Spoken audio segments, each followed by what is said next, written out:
Esse é o podcast Mídia e Marketing do UOL. Toda semana a gente entrevista um executivo da área sobre carreira, propaganda e negócios.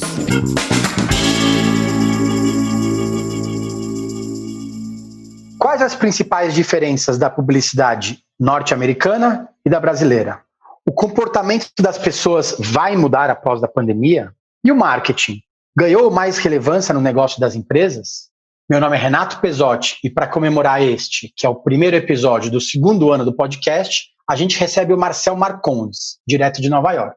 O Marcel é CMO da AB InBev para o mercado norte-americano. Lembrando que a AB InBev é a maior cervejaria do mundo e dona da Ambev aqui no Brasil. Marcel, tudo bem? Tudo bem, Renato. Bom falar com você. Quantos anos, né? A gente se falava bastante aí no Brasil desde antes da Copa de 2014, e aí eu fui embora e a gente não se falou tanto desde então. Bom falar com você, bom estar aqui, obrigado por me receber. Vamos começar o papo também situando o nosso ouvinte. Você está desde 2014 nos Estados Unidos, né? Qual marcas que você toma conta hoje? A gente tem Bud Light, Budweiser, Stella Artois, Michelob Ultra, que é a marca que mais cresce aqui nos Estados Unidos. A gente tem Busch, Natty Light, que são marcas de valor bastante grandes aqui também, e assim por diante. A gente também tem um business cada vez mais significativo além de cerveja. Então a gente tem, por exemplo, uma categoria grande de seltzers aqui nos Estados Unidos que é bastante popular. Então a gente tem aqui Bud Light, Bon and Viv, Social Club e outras marcas nesse segmento. A gente está trabalhando com vinho, então a gente também tem vinho em lata, que é o caso de Babe, que é uma marca bem interessante, bem legal do nosso portfólio. A gente também tem agora Cutwater, que são spirits, né, em lata também, vodka, sodas e coisas assim. Então um portfólio que está mais diversificado do que era antes e com o privilégio de trabalhar com umas marcas bem legais, é um portfólio bastante interessante para a categoria de bebidas. Queria começar falando da pandemia, né? Infelizmente, o mercado aí, você trabalha com essas todas as marcas de costa a costa. Então, enquanto estava tudo fechado em Nova York, estava quase tudo aberto na Califórnia. Como que foi encarar isso no começo, né? Vocês tiveram que rasgar todos os planos do ano e refazer, né? Linha a linha. Como que foi esse trabalho no começo da pandemia? Foi maluco e está sendo maluco ainda, né? Mas no começo foi bastante complicado até a gente entender bem o real impacto da pandemia nas pessoas, nos consumidores e, por consequência, no nosso negócio, né? A gente estava observando o que estava acontecendo nos outros países, desde a China, logo no começo, sem dúvida nenhuma. Mas aí eu acho que a hora que o negócio bate é quando você realmente começa a ter uma noção clara de qual vai ser o impacto no seu mercado. A gente viu que em diferentes partes do mundo tem muita coisa que é similar, muita coisa que é diferente também, até porque diferentes países reagem de maneiras diferentes, né? E aqui nos Estados Unidos o que aconteceu foi que o governo foi por uma linha bem firme de lockdown.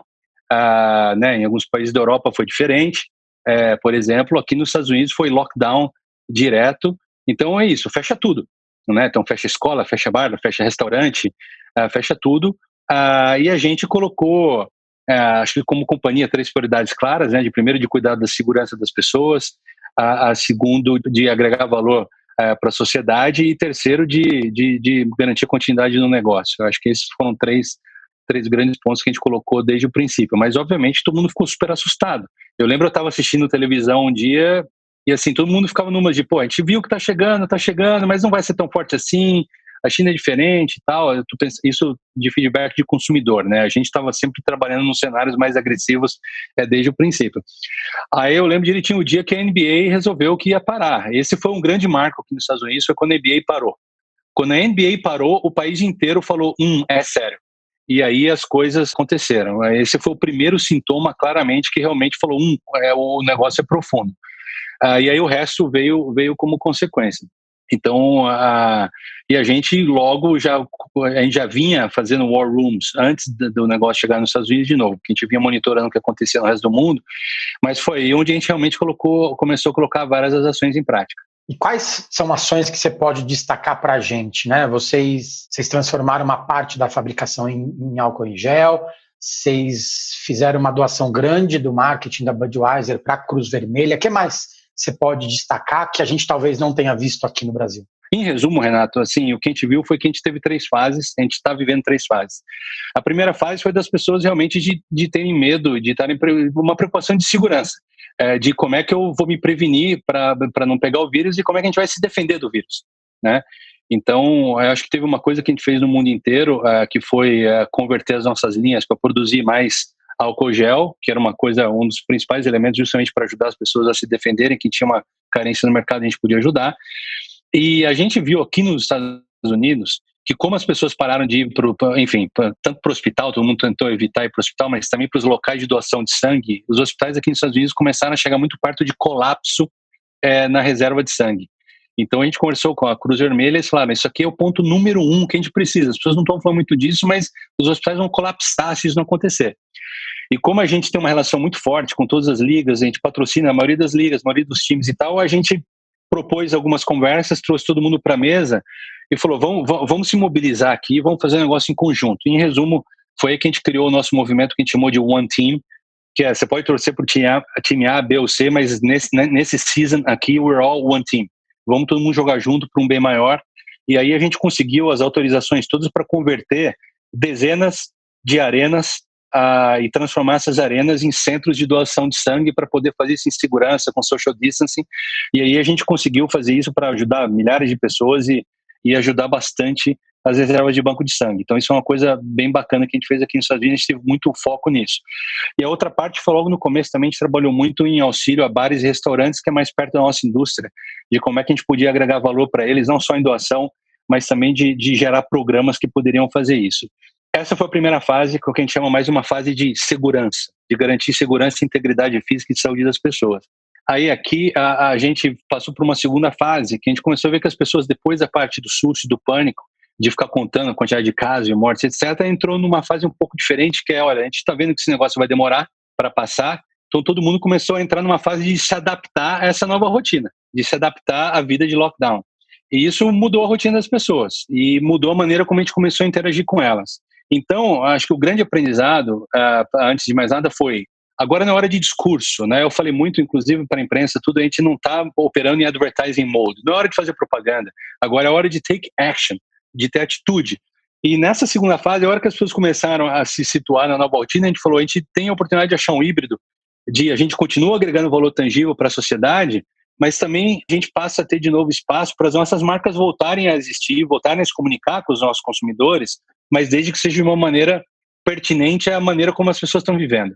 Então foi aí onde a gente pivotou todos os planos de marca, mais especificamente falando, para conseguir fazer isso. Então deixa eu citar aqui alguns exemplos, Renato. Por exemplo, a gente viu, obviamente, todo mundo ficou muito mais dentro de casa, o entretenimento passou a acontecer todo dentro de casa. Então, assim como aconteceu no Brasil, aqui nos Estados Unidos também os live streams ficaram super relevantes, né? Então a gente passou a ter algumas marcas com algumas plataformas de live stream de música. Só que a gente está trabalhando sempre nesse 50%, 50%. Né? Metade das nossas plataformas são para agregar valor das nossas marcas na rotina das pessoas e a outra metade é para contribuir para as causas e para os segmentos da sociedade que precisam. Então, mesmo quando a gente faz, né, o live streaming, a gente tem também um canal aberto durante os shows para as pessoas doarem dinheiro para, no nosso caso aqui nos Estados Unidos, para a Cruz Vermelha. Aí a gente também viu, por exemplo, que todo mundo, quer dizer, para o nosso business, a ocasião de refeições, de comida, né, é bastante relevante, que é onde as pessoas bebem. E todo mundo começou a ter refeição em casa. Então isso muda o hábito. A gente viu que começou a ter um aumento muito grande de pessoas buscando, dando Google, por exemplo, de como é que eu faço pratos melhores, como é que eu aprendo a cozinhar. Né? Então a gente pegou a Stella Artois, que é uma marca muito conectada com esse tipo de ocasião, e a gente trouxe chefes e celebridades ensinando a fazer pratos mais elaborados e tudo mais, junto com a Stella. E ao mesmo tempo em que a gente abriu um canal justamente para as pessoas conseguirem contribuir com restaurantes para que eles, apesar de estarem fechados, pudessem sobreviver durante esse período. Isso é uma marca que cresce muito aqui, focada em Active Lifestyle, que é Michelob Ultra, que é uma marca que tem baixa caloria, baixo carboidrato e também é orgânica. E então a gente viu que as academias estavam fechadas, então todo mundo começou a fazer exercício em casa. Então a gente criou um programa também com pessoas super relevantes, fazendo treinos para as pessoas poderem fazer o treino em casa e sempre terminando com happy hour com a cerveja. Foi super legal, a gente tem milhões e milhões de views e de fãs fazendo isso. E assim por diante. A gente viu coisas interessantes, Renato, por exemplo, o gaming passou a ser uma ocasião de consumo de cerveja super relevante. Então a gente criou plataformas de gaming também aqui nos Estados Unidos, bem grandes, para a gente conectar com os consumidores e, de novo, sempre abrindo espaço para a doação também.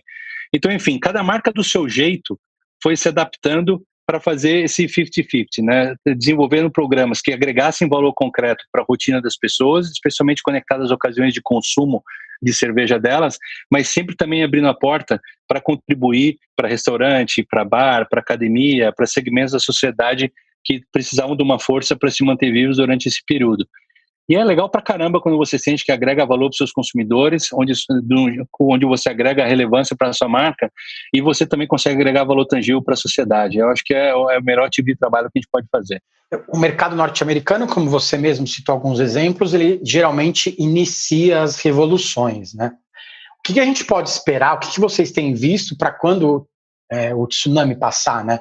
Você acha que a gente vai ter um novo normal, como muitas pessoas dizem, que a gente vai ter um novo capitalismo, ou provavelmente vai tudo voltar a ser como era antes? Eu particularmente não acho que as coisas vão voltar a ser como eram antes.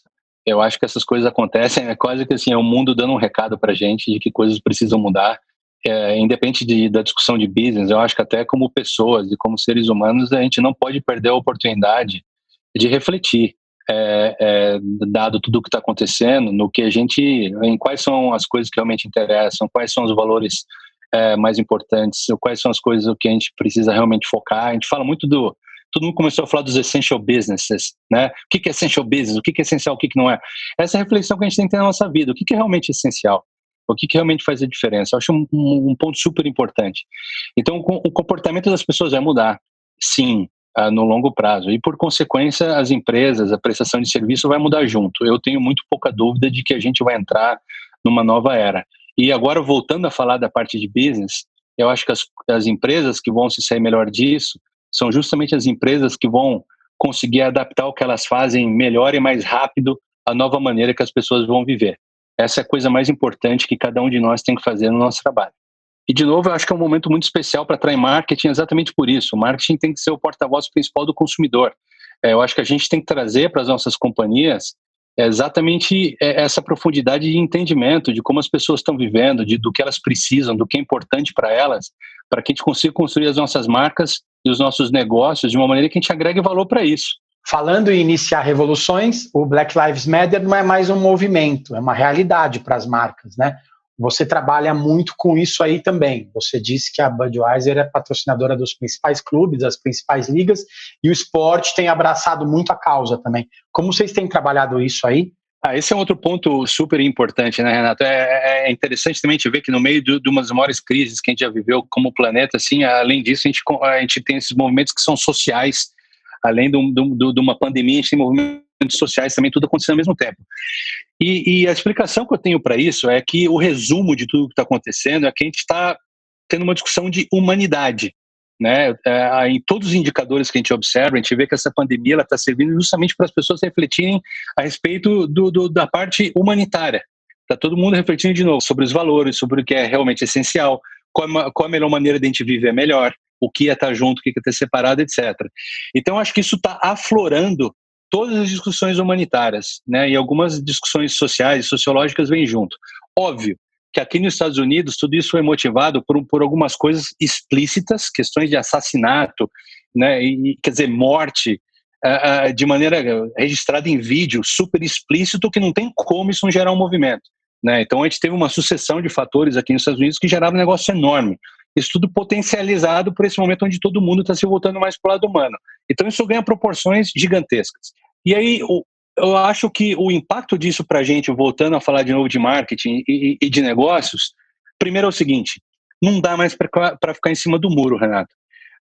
Eu acho que por muito tempo, muita gente, mesmo a gente em momentos passados, tentou optar por ficar um pouco mais neutro, porque para que correr alguns riscos, né? Mas, de novo, chegou uma hora de a gente ter muita clareza do que a gente representa, do que a gente acredita, dos nossos valores como pessoas e como empresa, como companhia, como negócio.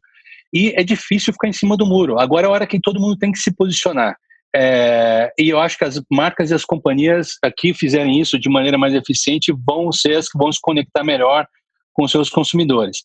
Então a gente fez uma revisão rápida e muito clara exatamente dos nossos valores, do que a gente acredita, do que a gente não acredita, do que é sagrado e super importante para a gente. De novo, a gente é uma empresa que tem como princípio fundamental, está escrito, princípio da companhia, bring people together. Então, quando você fala, por exemplo, numa discussão de distinção racial, isso é separatista. Isso é exatamente o oposto do que a gente representa como companhia. Cerveja existe para fazer as pessoas sentarem numa mesa juntas e falarem de coisas boas e dar risada, né, e de ficarem mais próximas. Então, tudo que separa as pessoas, por definição, é contrário à razão da gente existir como companhia. Então, nesse ponto, por exemplo, a gente sim se posiciona, a gente se posicionou desde o princípio. E Budweiser é a marca que a gente escolheu, porque o risco também é que começa a virar carne de vaca, né? Todo mundo faz um post preto com letras brancas, todo mundo tem que fazer alguma coisa, vira obrigação, né? E daí vira banal, perde relevância. Então a gente, em vez de agir com todo mundo, a gente definiu um porta-voz. E aqui, nos Estados Unidos, Budweiser é um ícone americano, e Budweiser representa os valores americanos, representa a igualdade, representa a liberdade. Então essa é a marca que, por todas as razões do mundo, faz sentido ser o nosso porta-voz. Então a gente está trabalhando justamente com Budweiser nessa direção, e a gente se posiciona. A gente se posicionou logo que isso aconteceu. A gente trabalha com muitas pessoas relevantes, com muitos negros, obviamente, relevantes. A gente tem uma parceria muito bacana, por exemplo, com o Dwayne Wade, né, como das lendas da NBA. A gente é literalmente parceiros em alguns produtos, como Budweiser Zero Álcool, aqui nos Estados Unidos, e a gente conversa muito com eles e a gente desenvolve plataformas juntos. Né? A gente está por anunciar algumas coisas bem interessantes, como, por exemplo, como é que a gente melhora a diversidade na indústria, a cervejeira, para ter atitudes concretas. Mas, em resumo, Renato, acho que o importante é, número 1, se posicionar de um jeito autêntico, em vez de ir na linha de tenho que ir com todo mundo porque virou obrigação a falar alguma coisa, se posicionar de um jeito autêntico e ter foco para poder ter atitude. Você até pode ter um speech bonito numa primeira vez, mas se você fica só no discurso e isso não vai para a prática, as pessoas também começam a ficar incomodadas e falar, tá bom, bonitão, mas porra, o que você está fazendo de tangível? Tem que agregar valor. Então, tem que se posicionar e tem que ter atitude. Mídia e marketing volta já. Prepare-se. Eu, Otaviano Costa e o UOL trouxemos um programa de melhor. Um laboratório de entretenimento. O Otalab no UOL. Sim, um programa ao vivo com participação de famosos, anônimos, colunistas do UOL e muito conteúdo do Brasil e do mundo. Essa mistura de elementos será ao vivo, na home e em todas as redes do UOL. Anote aí para não esquecer, viu? A nossa experiência será toda quinta ao vivo. Vem comigo, Otalab no UOL. Recebe salário, faz transferência, pagamento, recarga de celular e até empréstimo, tudo sem taxa. PagBank, a sua conta grátis do PagSeguro. Baixe já o app e abra sua conta em 3 minutos. Como é trabalhar esse mercado multicultural dos Estados Unidos? Você trabalha para várias marcas que têm um público-alvo bem distinto. Essa é a coisa mais bacana, mais legal e mais desafiadora aqui dos Estados Unidos. Mas também eu acho que é o maior aprendizado de viver aqui, de trabalhar aqui. De novo, para mim o elemento central de qualquer companhia hoje é ter consumer centricity, é realmente estar voltada para o consumidor. E assim, quando eu faço uma avaliação sobre como a gente, marqueteiro, cresceu e se desenvolveu, assim, qual foi a cartilha que a gente aprendeu, eu acho que a gente aprendeu uma cartilha de, quando você vai trabalhar numa empresa e trabalha em marketing, o seu papel é fazer umas coisas legais para convencer os consumidores a comprar o que você faz. Né? Então, assim, convence as pessoas a se adaptarem ao que você faz, né? E, para mim, o gigantesco aprendizado do mundo como ele é hoje, e nos Estados Unidos isso é extremamente intenso, é que esse tempo já era, né? O grande ponto que a gente tem que fazer em marketing e em todas as companhias não é convencer as pessoas a se adaptar ao que a gente faz, é aprender a gente a se adaptar rápido ao que agrega valor às pessoas. Então essa é uma mudança de mindset que parece simples, mas ela é super importante e ela é super difícil de fazer, porque muda o jeito de trabalhar. Então essa é a minha principal responsabilidade, né? Garantir que a gente vai, ao invés de tentar convencer as pessoas a se adaptar a gente vai se adaptar melhor e mais rápido às pessoas, né? E levar isso no marketing, além do marketing dentro da companhia. Então aqui a gente tenta todo dia, Renato, desenvolver maneiras melhores e melhores para conectar com os consumidores das diferentes regiões do país, né? Os Estados Unidos é um planeta em si, para a gente ter cada vez mais insights bastante claros das diferenças entre as pessoas, né? Você tem homem, mulher, negro, branco, asiático, latino, hispânico, né? Com tantas diferenças culturais, diferenças de passion points, diferenças de hábitos de consumo, né? Então isso tem um impacto gigante no nosso business, né? Nossa estratégia de portfólio aqui, ela leva isso a sério pra caramba. A gente tem uma estratégia nacional e a gente tem estratégias regionais. Então, o portfólio de marcas ele se comporta de uma maneira diferente de acordo com a região do país. A gente tem estratégias de inovação diferentes, a gente tem estratégias de comunicação diferentes, a gente tem estratégias de patrocínio diferentes, porque tudo começa de entender as diferenças entre diferentes consumidores. E aqui nos Estados Unidos, quem tentar entrar no one size fits all, está perdido, você não tem nenhuma chance de vencer. Mas eu acho que a partir do momento que você aprende a trabalhar assim, consegue implementar um momento legal, é maravilhoso. Aí isso tem um impacto gigante no business, e eu acho que isso também te prepara de um jeito super, super forte para fazer a diferença em qualquer lugar do mundo, em qualquer segmento, porque eu acho que esse é o ponto mais importante hoje em dia para fazer o negócio crescer. Você falou da mudança da cartilha da propaganda. A publicidade perdeu o charme por causa disso? O consumidor hoje ele quer mais transparência. A verdade nunca foi tão importante para a publicidade? Eu acho que para a publicidade, Renato, isso é uma oportunidade maravilhosa. Porque quanto mais a gente presta atenção nas pessoas, assim, quantas e quantas vezes a gente não foi para falar de mim, né? Você entra numa agência de propaganda e fala, isso aqui é o que eu acho que a nossa marca tem que dizer. A gente começava da gente, né? O centro de gravidade dos programas era eu, a minha marca, o que eu quero fazer, o que eu quero construir. Esse centro de gravidade é que mudou. Ele tem que começar agora, o que é relevante para as pessoas? Para onde elas estão indo, quais são as ocasiões de consumo, o que está faltando, o que elas já têm em abundância, o que está faltando, o que elas precisam, como é que a gente agrega valor para a maneira como elas vivem. E a partir daí, depois você vem para o negócio. Então, se esses são os gaps ou as oportunidades do ponto de vista do consumidor, como é que isso conecta com a nossa estratégia de negócio? E é daí que as coisas acontecem. Os melhores briefs, falando da parte de publicidade, eles surgem daqui. E se esse processo é bem feito, o nível de relevância do produto final, dessa campanha, dessa publicidade, ele é tão mais alto do que se ela é centrada em você mesmo apenas, que isso, assim, o resultado é exponencial, porque as pessoas elas se engajam, quando você agrega valor para elas, quando você realmente se coloca de uma maneira relevante para elas, quando você strike a nerve, né, é relevante para elas reagem de um jeito exponencial. Aí vira não só racional, é racional e emocional. Aí ela realmente primeiro, presta atenção, que a coisa mais difícil hoje é ter atenção das pessoas. Elas prestam atenção, elas adquirem respeito por você e admiração pela sua marca.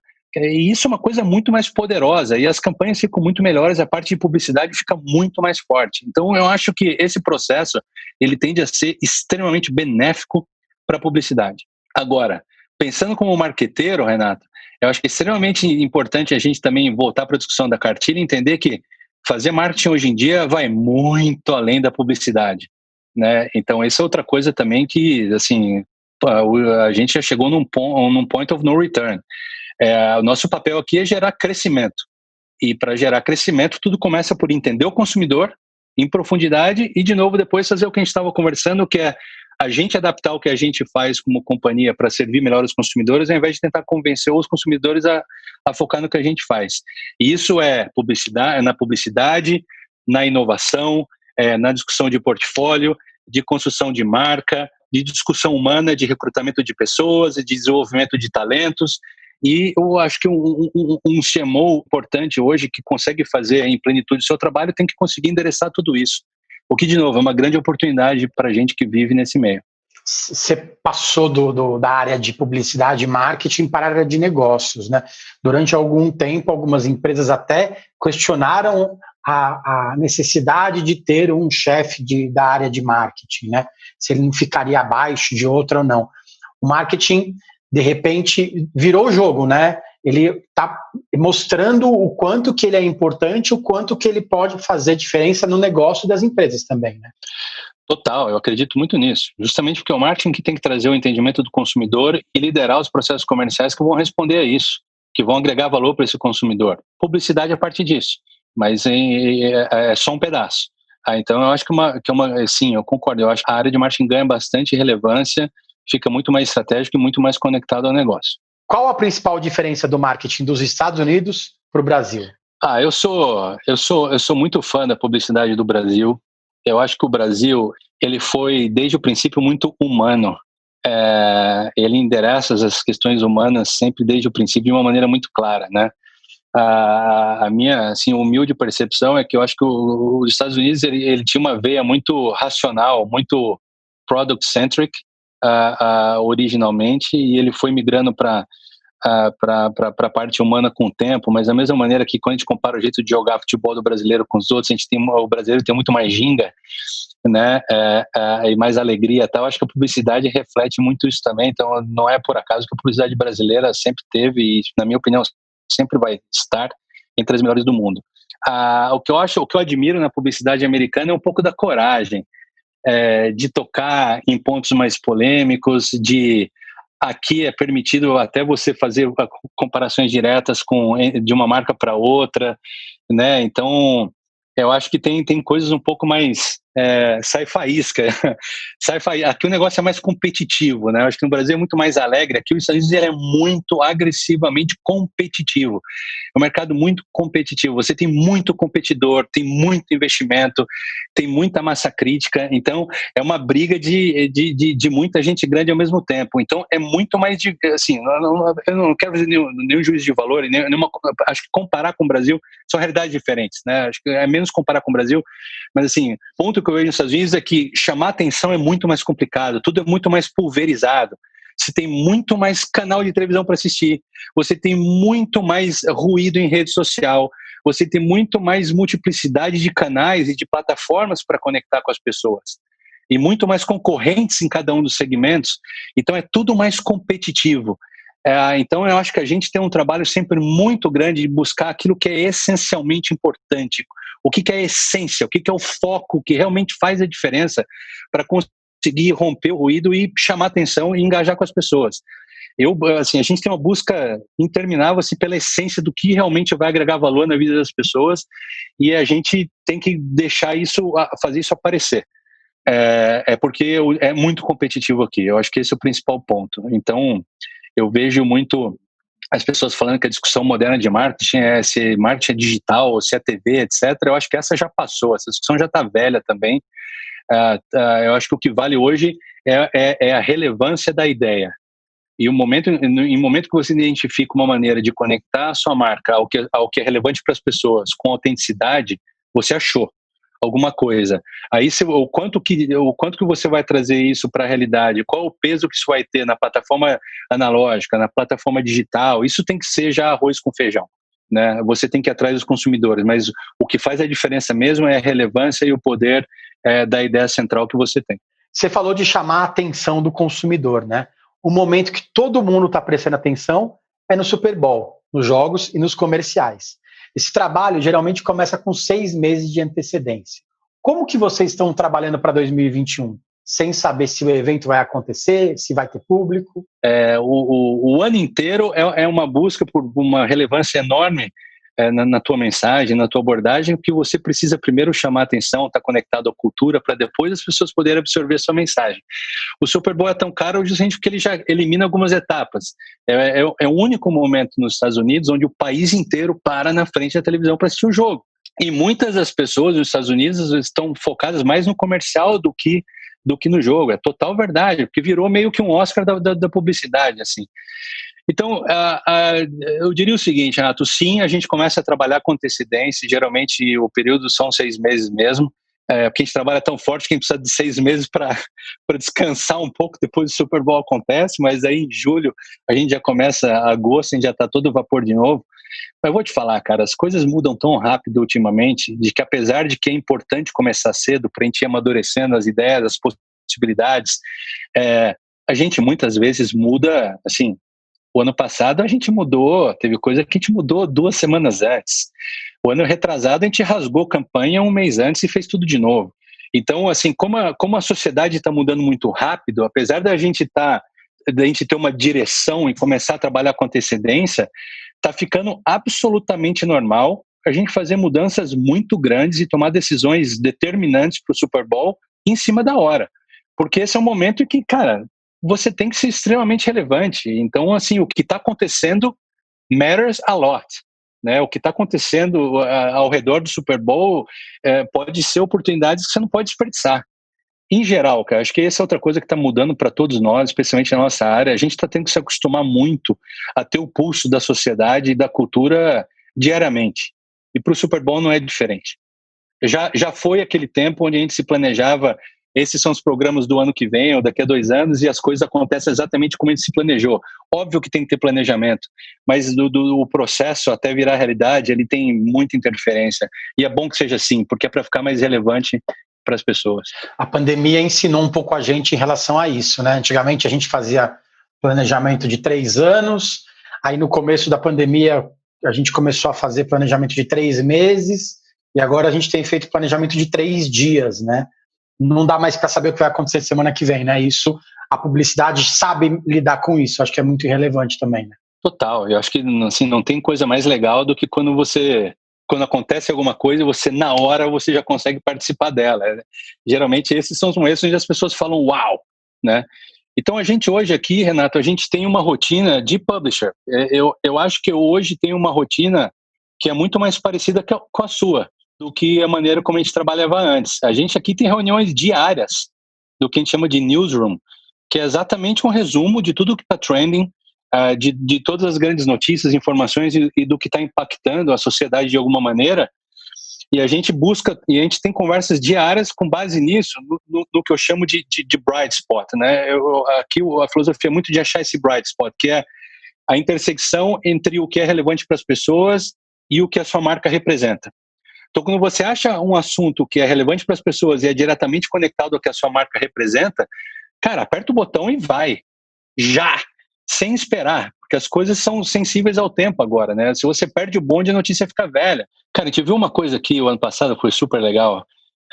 Tava tendo um dos jogos das finais da Liga de Beisebol, teve um home run e a bola foi para a torcida, né? E a câmera foi acompanhando a bola, ela bateu em um dos torcedores, né? E só que o torcedor estava em pé, segurando 2 Bud Lights.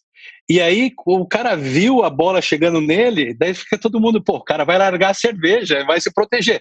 Ele não largou as cervejas e ele tomou a bolada no peito, né? Então isso aconteceu e, cara, aí você vê como as coisas são hoje em dia, fazer marca, né? E claro que isso gerou um monte de conversa em social media na hora, que, todo mundo viu isso.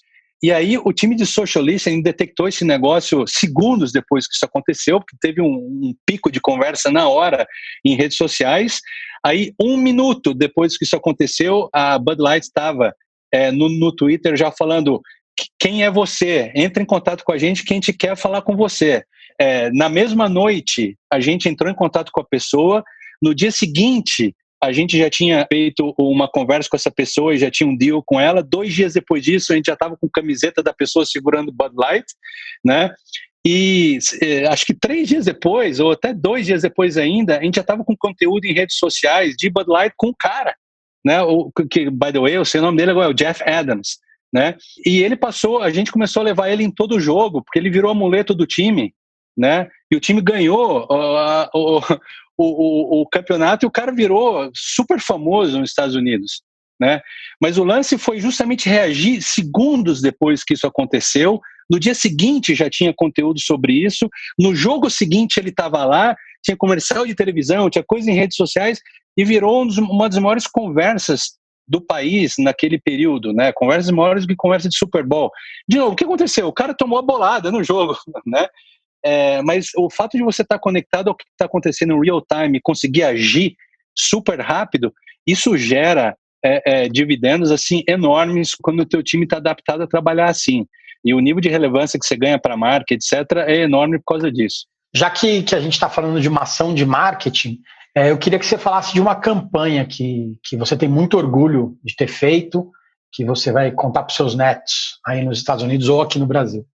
Legal, Renato. Acho que a gente que tem paixão pelo que faz, assim, a gente tem um carinho especial por tudo que a gente faz, né? Mas não sei, eu tô lembrando da minha vida no Brasil, um momento muito especial do Brasil, para todo brasileiro, para todo apaixonado por futebol. Eu sou apaixonado por futebol, nascido em Campinas, então eu sou pontepretano, né?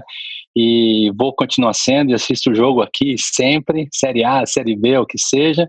Então os momentos, as campanhas, os projetos que a gente teve de Copa do Mundo no Brasil foram muito significativos para mim, assim. E é um momento que o país para também, né? Quando é uma religião no Brasil, quando o país para, e todo mundo vê o trabalho. Então, todos os trabalhos que a gente fez de Skol, muito divertidos, de Brahma, muito legal, de trazer o nacionalismo e a paixão assim à tona. Eu tenho assim, é muito legal. Eu adorei participar dessa história no Brasil, tenho muito orgulho do que a gente fez e tenho muito orgulho de tudo que o Brasil continua fazendo e do que as marcas aí no Brasil continuam fazendo sempre. O time super campeão, é muito bacana, a Copa do Mundo é sempre um momento muito especial. E aqui nos Estados Unidos, citando assim um exemplo mais recente, eu tenho um carinho muito especial pela campanha de Budweiser que a gente fez aqui, que a gente chama de One Team. A gente falou um pouco sobre isso, né? Justamente porque eu acho que ela representa um pouco de uma linha moderna de trabalho, que é de ter atitude. É importante ter uma mensagem, é importante, né, engajar as pessoas com uma mensagem que seja impactante, mas até a ação, a atitude junto, eu acho que é o caminho a seguir daqui para frente. É o discurso e a ação. Então, eu acho que foi bastante legal e foi bastante único, né, a gente conseguir trazer as ligas, os times todos juntos e ter uma ação muito tangível, transformar tantas arenas em centros de doação de sangue e agregar valor concreto para as pessoas. Então, foi muito legal ver a maneira como a população dos Estados Unidos reagiu, engajou, falou a respeito, participou junto com a gente. Então, é muito legal quando a gente sente que a gente realmente está bringing people together, trazendo as pessoas junto com a gente e a gente junto com os nossos consumidores está fazendo a diferença. Eu amo publicidade, mas eu tenho plena consciência de que o nosso trabalho vai muito além da publicidade. A gente tem que agregar valor na vida das pessoas e a gente tem que gerar crescimento no nosso negócio. É isso que a gente tem que fazer. Então, eu acho que esses são exemplos bacanas assim no Brasil e nos Estados Unidos. Valeu, Marcel, pelo tempo, obrigado pela agenda e por trazer tantos ensinamentos aí desse tempo que você está aí nos Estados Unidos. Obrigado, Renato, adorei falar com você depois de tanto tempo, sempre bom e, cara, parabéns pelo trabalho, muito legal a tua plataforma. E, cara, deixa eu te falar uma coisa, o Brasil ensina muita coisa pro mundo, viu? Ensina pra caramba, e não só a gente, mas muita gente aqui nos Estados Unidos aprende pra caramba com o Brasil todo dia. Então vamos nessa que vai dar certo. Valeu, obrigado a você. Valeu, gente, semana que vem tem mais. Os podcasts do UOL estão disponíveis em todas as plataformas. Você pode ver a lista desses programas em uol.com.br/podcasts. Mid Marketing tem reportagem e entrevista de Renato Pesotti, edição de áudio de João Pedro Pinheiro e coordenação de Juliana Carpanês.